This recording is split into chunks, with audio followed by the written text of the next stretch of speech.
Welcome to the With Winning in Mind podcast. I'm Heather Sumlin with Troy Bassham and Todd Bender. Yay!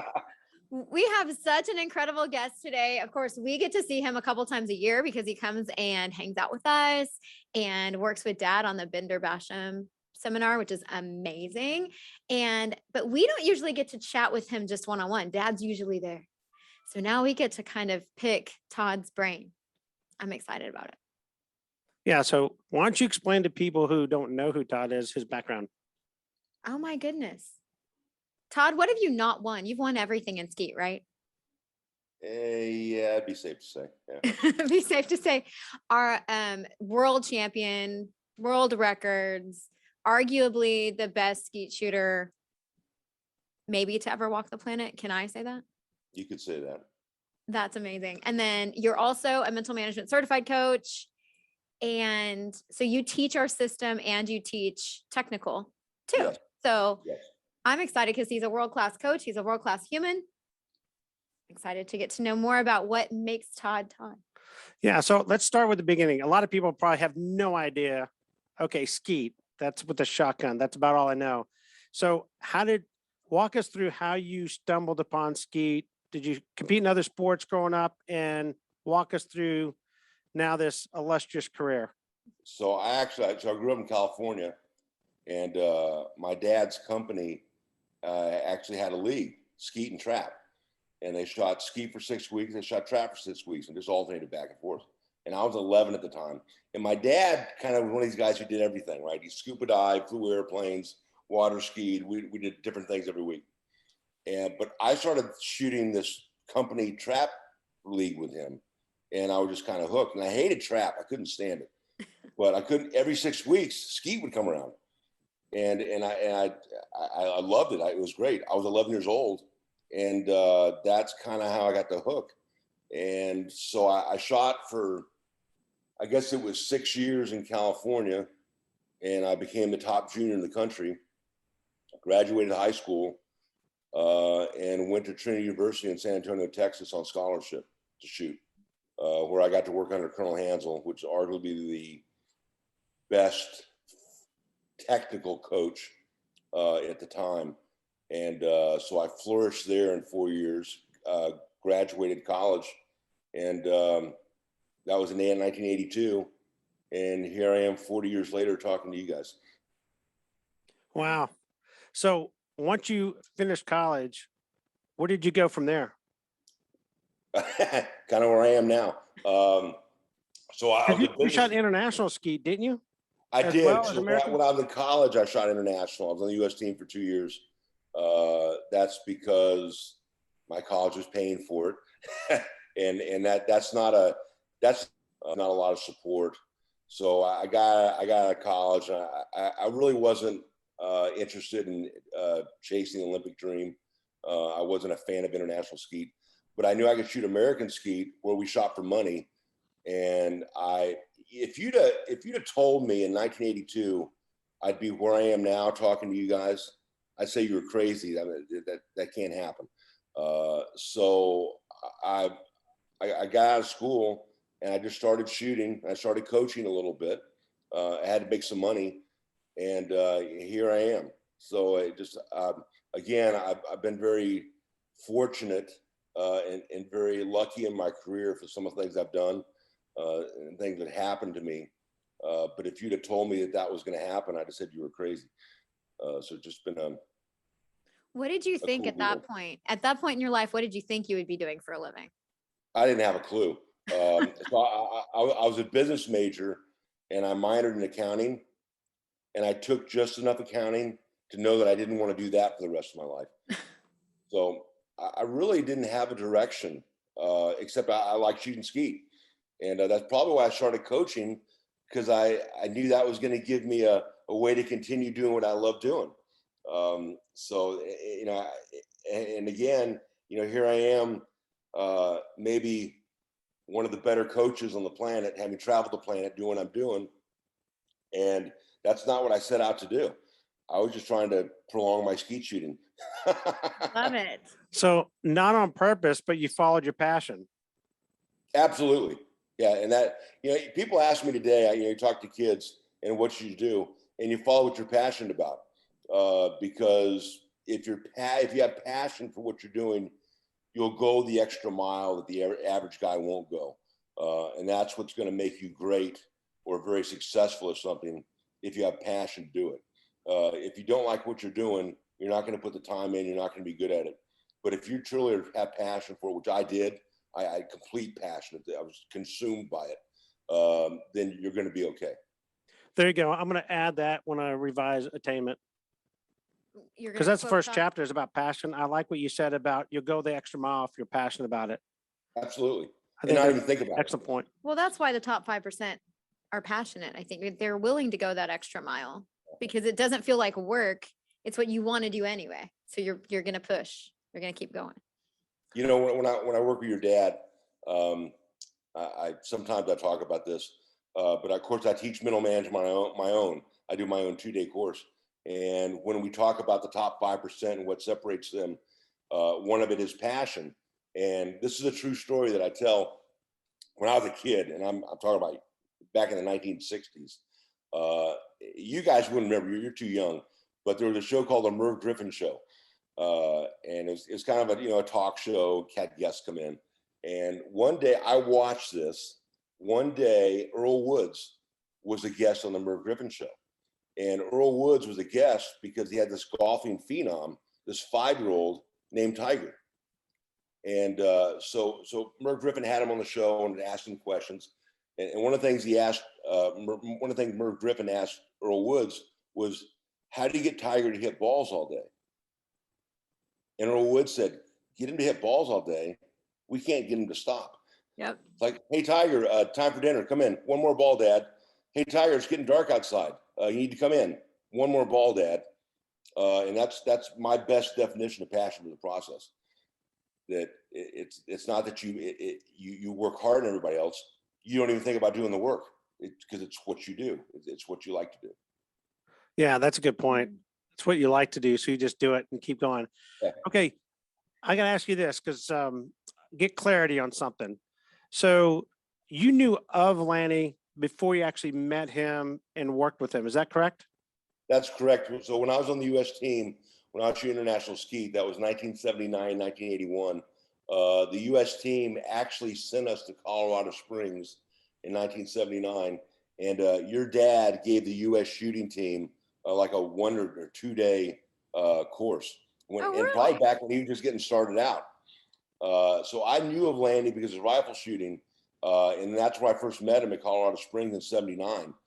And he actually worked with us. I remember some of it, not much of it. That was a long time ago, 43 years. And then fast forward to, I guess it was 2006 when we got together at Dallas Gun Club. Yeah, that was when him and Dieter kind of made an agreement, and your name came up. And it's like, look, I want Bender to go through your program, and Dad's like, well, I'd love to have Bender through the program. And then you're like, yeah, I want to go through the program. And the next thing you know, here you are going a whole, another extra mile, so to speak, with 15 years later, you're working together and best friends, and cool. Yeah. But before 2006, you were already inducted to the Hall of Fame. Is that correct? That's correct. Yes. And how many world titles did you have at that? I tell people say, like, so what did Lanny do for you? So in the first, I guess, 35 years of my career, I won 13 world championships, which is pretty good, right? Not a lot of people win one, and people win one, but very few people win multiple. Everyone has a good day, right? They get lucky and whatever. Right? But Todd wins 13. Yeah, so to win 13, that's pretty good, right? Right. And that's in the first 35 years of my career.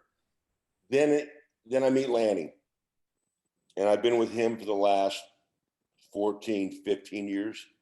In the last 15 years, that number has doubled to 26. Wow. So Half the time and double the world championship titles. Yeah, but that's not just the most impressive part. Todd, this is what's impressive. We're talking about how old were you in the last 12? Yeah, I just turned 60. Yeah, so I was 50. during that time. Yeah. So- So most people, would you say that their career kind of usually takes a dip then as they get older, or it doesn't usually escalate like that, does it?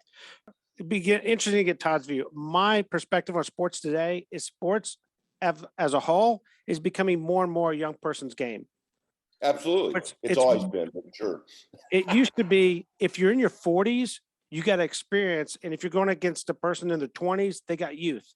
Which is going to Yeah. battle? Which one's going to win? Well, now the youth, because the advancement of technology and coaching and just the fact that you have more competition, really good competition, they got experience at a higher level today than they ever did 30 and go back to the past years ago, right? Yeah. So now it's almost like you kind of past your prime when you hit 40, not when you're in your mid 40s. Here you are, you're like, I've never stopped in my 40s. I'm just, kicking butt, taking names, and still getting world titles at that point.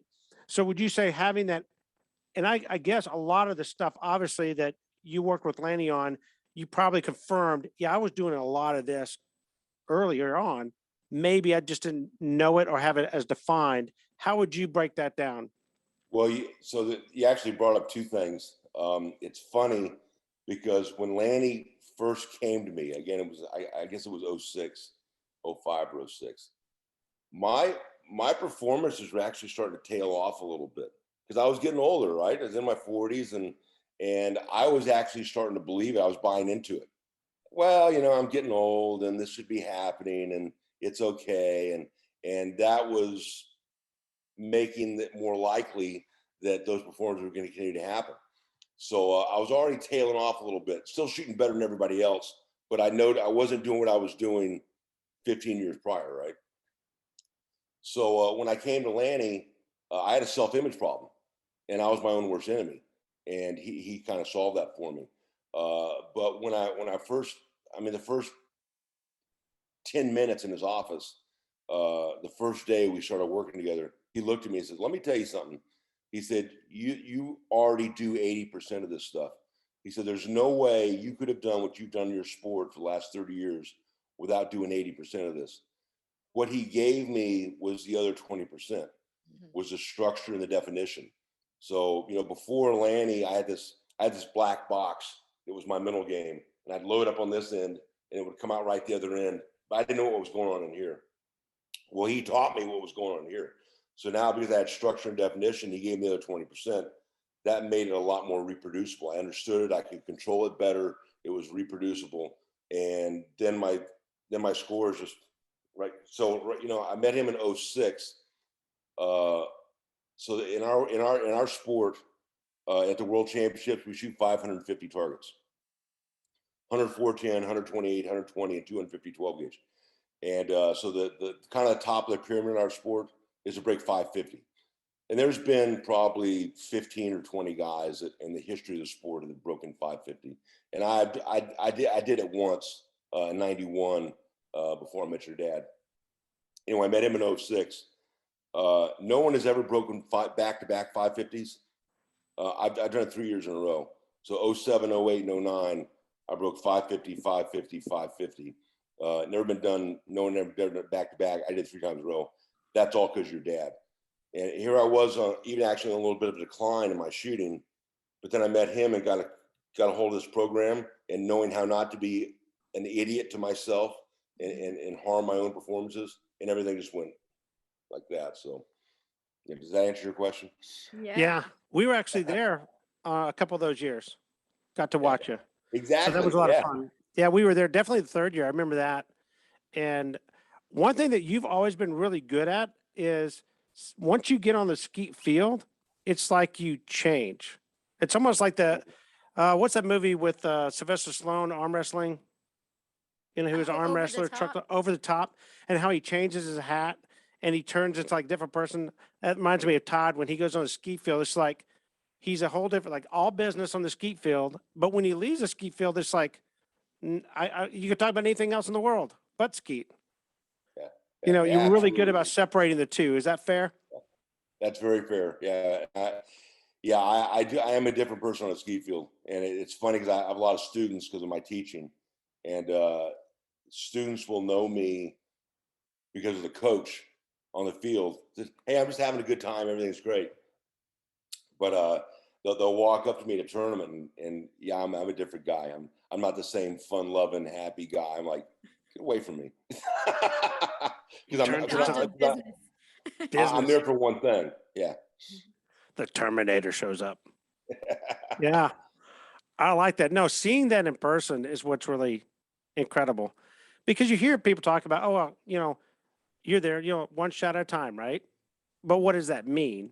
Well, that means wherever you are, be all there. When you're in the skeet field, you're on the skeet field. You're on the skeet field. I'm in there mentally and physically. I'm just not on the station. Where a lot of people, they're on the station, but they're not in it. Their mind could be off somewhere else. Absolutely. Yeah.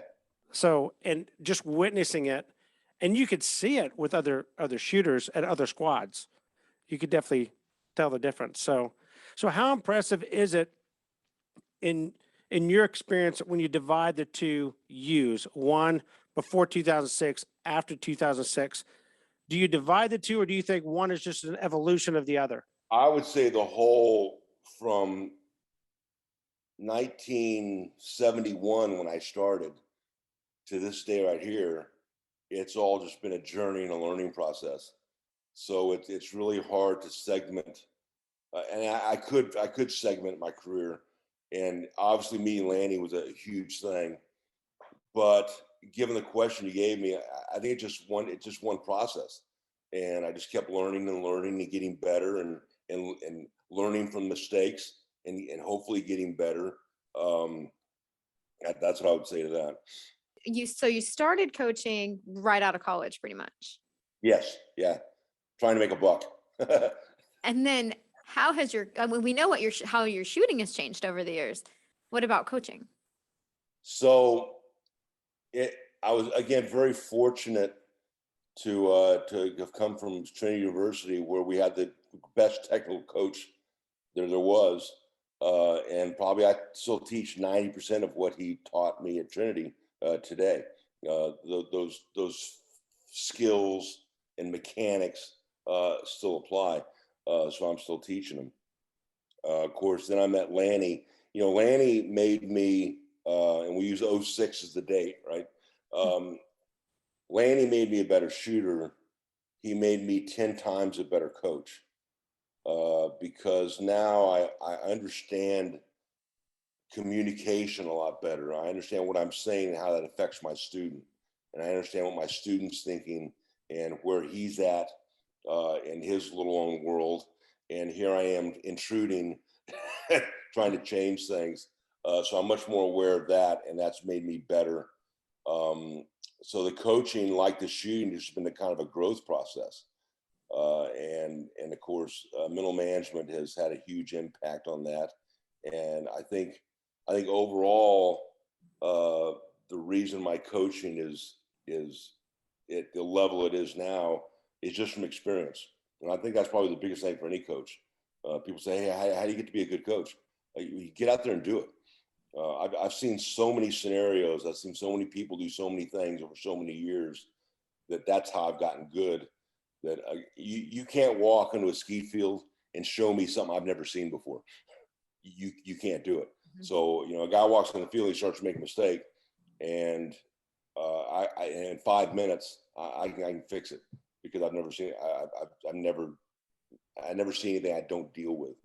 So I think the coaching has just gotten really good because the sheer amount and the volume that I've taught. That it's almost simple for me. It's fun. In fact, when I go coach now, I'm not working, because you can't show me anything I've never seen before, and I'm just having fun.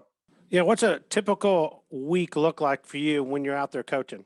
Yeah, I do a lot of traveling, and a lot of coaches do 1 hour stuff, and I refuse to do hourly stuff, because I think it takes 30 minutes just to get to know who I'm dealing with and what their issues are.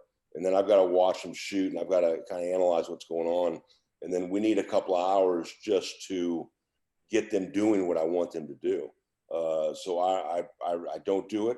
I don't offer it. I won't do it. I won't do hourly stuff. So every day that I work is a full day. It's 8 hours on the ski field. So we start at 9 in the morning, and I walk off at 5, and I'm beat to hell at the end of the day. And most of my, when I travel, obviously I'm not going to go to a place and do one day, just going travel expenses. So most of my weeks I'm at a place for 3, 4, 5 days, depending on the demand, how many clients there are, and I'm working every day and all day, and then get back on a plane, fly home, pay my bills, do my laundry, and go to the next place. So what's your favorite place to go to? Do you have one? Dallas. Dallas? He likes to Yeah, come. Dallas, Don't you like- go? Don't you go to like Australia or New Zealand every year? Well, I'm just going to say, the Australia New Zealand trip, which is November, December, that's the trip, and I love Australia, but New Zealand, that's the best place on the planet. I want to go and there. I go there for 2 months. That's not a flight that you make for a weekend. Mhm. It's a big trip. So I'm generally down there for 2 months. I didn't go last year because of COVID. I'm not going this year because of COVID. But we'll kick that back up at 22 when things get back to normal. So And, next year, if you need an assistant, Heather just volunteered. Yeah, totally. I'm down. I don't know about the 2-month thing, but I'm down. You need Yeah, some well, help. it doesn't pay very well. Well, It's a good gig, but it don't pay. yeah. I just want to go. The Yeah. scenery is the pay. I just want to go. That's fantastic. So you're one of the top sought out coaches and you're still competing at a high level, even though right now are you still training at a high level? Or are you kind of backed off a little bit? I mean, where are you now in your coaching / shooting? So I'm pulling back on the throttles on shooting a little bit, just because this is my 49th season competing, and you get tired of beating your head against the wall. I end up in these weird places. These things just kind of pop up. So Karl Malone, Karl Malone, the mailman, Yeah. played in the NBA for 22 seasons or something like that. Utah Jazz. I just happened to be watching his retirement, his press conference, and this was I don't know how many years ago, and just kind of right place at the right time. And a reporter asked Karl Malone because he came out of high school and went right in the NBA. Didn't play in college, so even at 22 seasons in the NBA, he was in his 40s, late 40s maybe. So anyway, the reporter asked him, said, why are you retiring? You're at the top of your game. You're still relatively young. You're playing great. Why are you retiring now? And Karl Malone said, I can still play at the level that I know I need to compete at, and I know what it takes to compete at that level. I'm not prepared to do that anymore.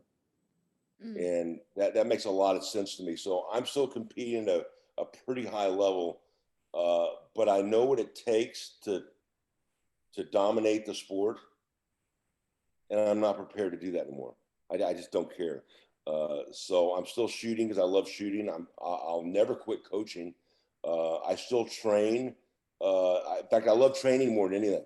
I'd rather train than compete, because I just go to the field by myself and I can do what I'm supposed to do what I want to do. So I actually enjoy that more, but I'm going to do less of it because I know what it takes to compete at the level that I want to compete at, and I'm not prepared to do that anymore. That's a good point. I guess we all get to that point at one point, right? Absolutely. Mm-hmm. Yeah. I think so. Yeah, Lanny would also agree. He's never going to stop coaching. Oh, I don't think so. He'll be coaching, teaching till as long as he infinite. can talk and think, he will be coaching. And I'll tell you this. So, I've worked with Lanny for 15 years. We've taught together for, 13. And to be honest with you, I've only seen him get better every year. I think he gets better and better at it. As I would hope to do in my profession, is you should get better and better. As you learn, you get a little bit better each day. Just keep making progress. But I've seen him do that. So yeah, as long as he stays alive, I don't see any end in sight. No. Yeah. Well, one thing's for sure, he loves doing the Bassham Bender sessions with you. That's one of the things he looks forward to, I think, more than anything during the year. Yeah. And okay, so question I have for you on the coaching side of it, now that you've taught probably thousands and thousands of people over the years, can you share a couple of things that when you're coaching, okay, this this is extremely important for me to get across to these shooters? Anything that stands out? I think the problem that everybody has, the thing that I address the most, the problem that I had before I met your dad was, and the most important thing that people can be aware of is not beating themselves up. You know, I think we're taught from a very young age to excel and to be better and better and better. But when things don't go right, it almost, you feel like you're committed. You're supposed to treat yourself poorly and beat yourself down, which is crazy because that doesn't encourage better performance. You know, well, you just need to get out there and work harder. Maybe not. Maybe you need to work smarter. So it's. I think number one is take care of yourself and understand, like your dad teaches, that everything that happens to us for a reason, and you can learn to get better from every experience. So even when things go poorly, maybe that needed to happen to you, and you can learn from that, and that's going to make you better. I think that's probably the biggest thing, and no one gets that. You know, I was at Dallas Gun Club last weekend at a tournament, and we were talking about the same, talking about your dad and what he does, and probably getting you guys new clients. And well, thank you. I was talking to a guy. I was telling him it's not a sales pitch. It's just, it's what you should do. It's what we should do in life. But everything your dad has taught me, none of it's earth shattering. Mm-hmm. I mean, it's all common sense. And once he explains it to you, you go, well, yeah. You know, so you had these poor performances. You know, should you beat yourself up? Well, no. Let's look at what happened good. There's got to be something good that happened, and let's build on that, and let's make the correction for what bad happened. But just sit there and run yourself on the ground for no reason. And I see it all the time. I see it especially, you know, I have these kids, and I love working with kids. I work with a lot of 4-H kids, SCTP programs, but their parents. You know, I would love to ban every parent at every sporting event I ever could, because what do the parents do? They beat the hell out of their kids for having poor performances. Well, that's crazy. You know, let's build them up. Let's teach them how to take care of themselves. Number one.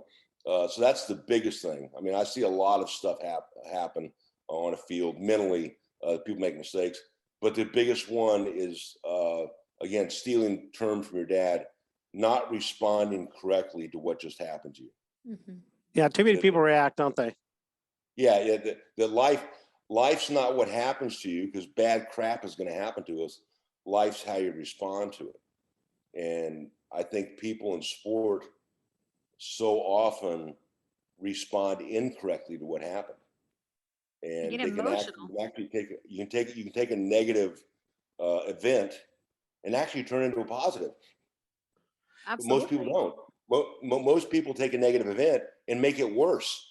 And then it's a domino effect, and there's more negative and more negative and more negative. That's the biggest problem. That bad things happen, they happen. Okay, fine. But the average guy will just make it worse. Well, that's crazy. Yeah, then he surrounds himself with someone else who's really good at it too.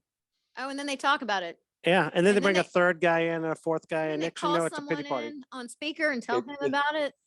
It's why I don't hang around gun clubs. You go to a tournament that I'm at, you will rarely see me at that tournament, because I can't stand the negative culture. I just can't be around. That's all people talk about their mistakes. They just hang around and beat themselves up and beat their friends up, and they don't even know what they're doing to each other, but they're doing it. And I'll have no part of it. So you don't see me a lot at tournaments, except when I'm shooting.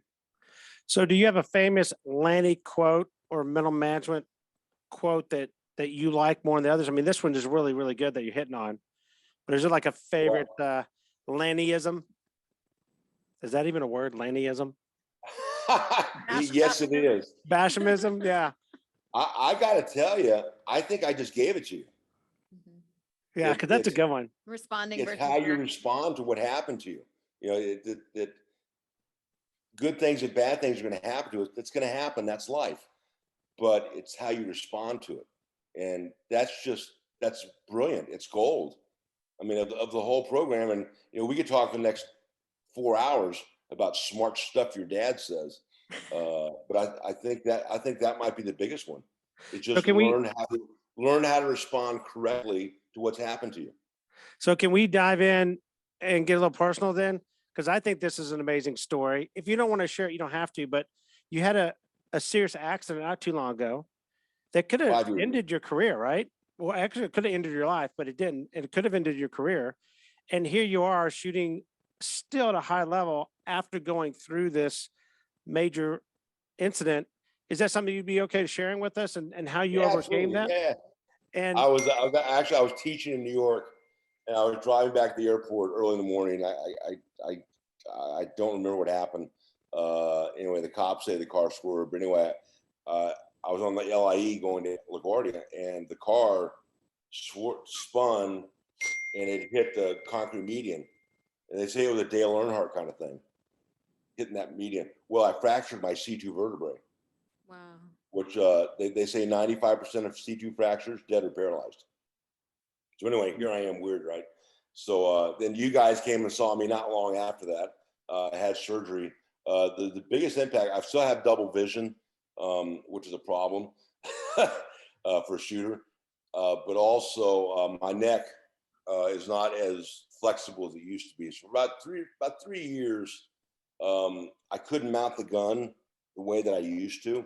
So I had some issues there. And because form is a big part of my sport, form mechanics on moving targets, that was an issue. And I struggled a little bit there. And actually about 2 years ago, just because I'd been at the top of sport for so long and my ego couldn't handle kind of, being down here. So I actually considered just quitting, like, okay, I'm done.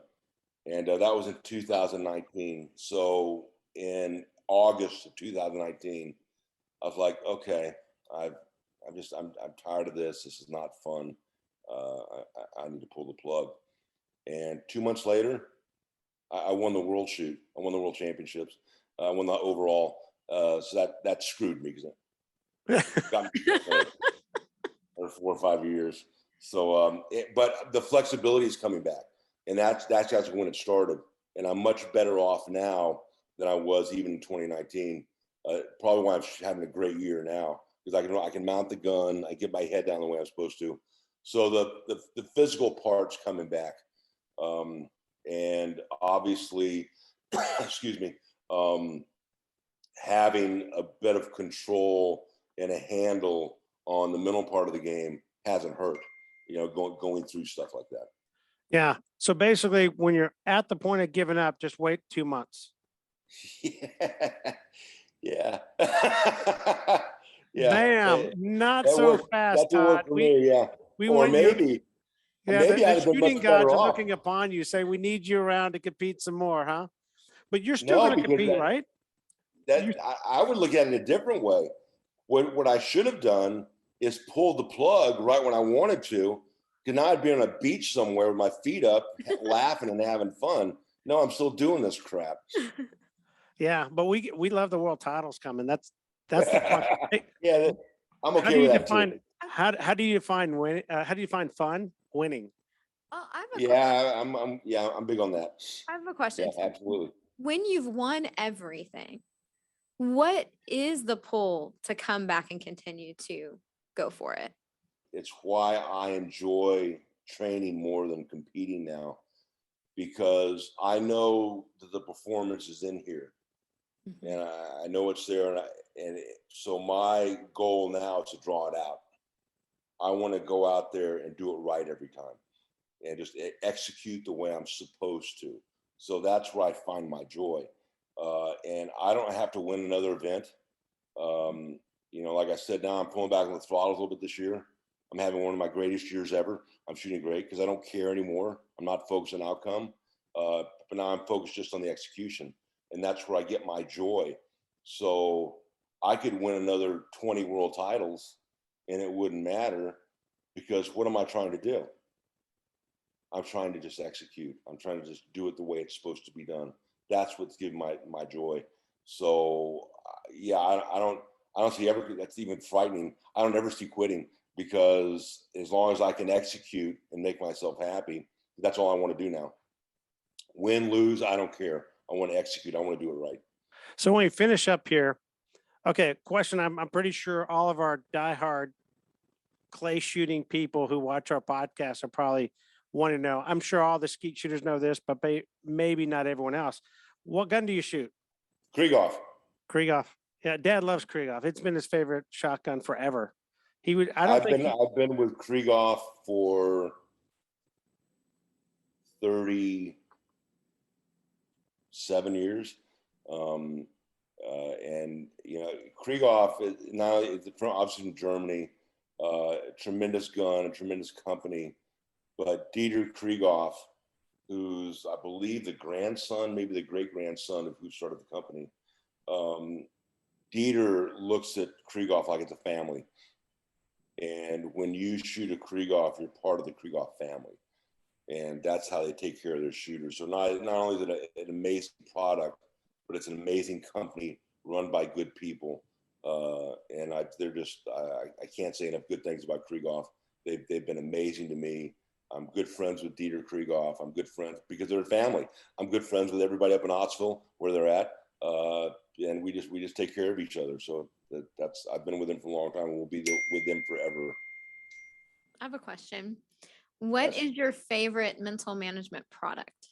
My favorite product, because it had the most impact on my game, is the Performance Journal.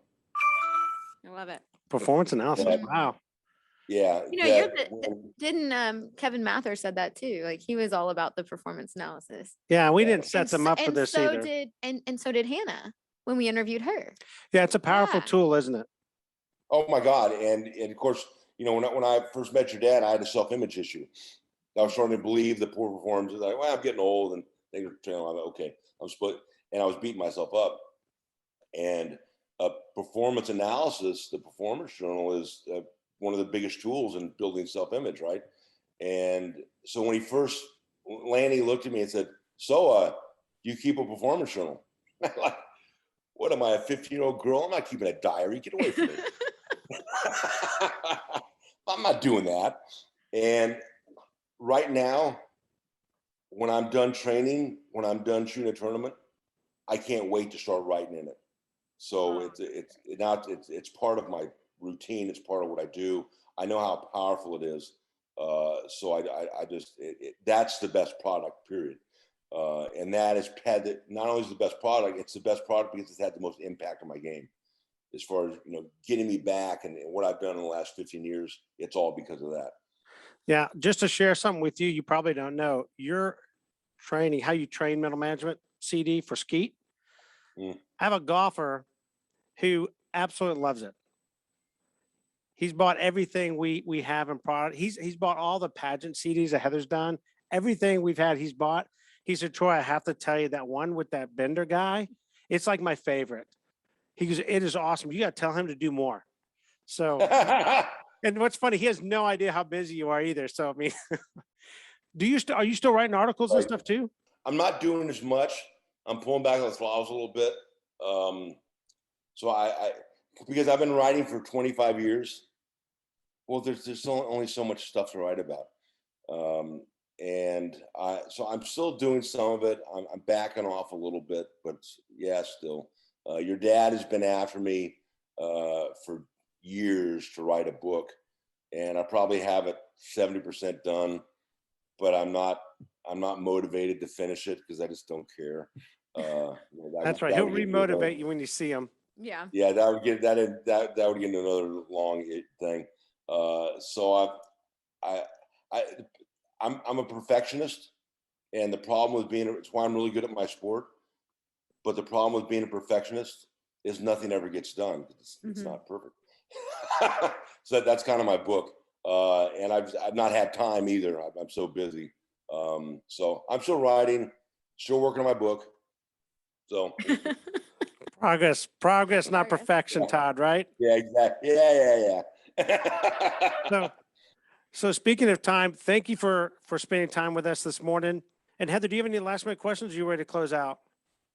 I just enjoy every time I see you, you're always just bright and fun. And I don't know, just always have such a great attitude. And so I just appreciate, number one, who you are, and your investment into our dad. Like just the fact that y'all work together so well. It's just really, it's delightful to see. And you just need to know how much you mean to our family. Well, So thanks for thank you being so with us much. this morning. I got to tell you, working with your dad has been the best thing that's ever happened to me. I mean, and I look forward to it. As I'm glad to hear. I've heard it numerous times. I know he looks forward to our time together. Mhm. I look forward just as much. And working with you guys is fantastic. So thank you for the opportunity. Thank you so much for watching this particular interview. Hit the like button, hit the subscribe button, share it with your friends, and we'll see you next time.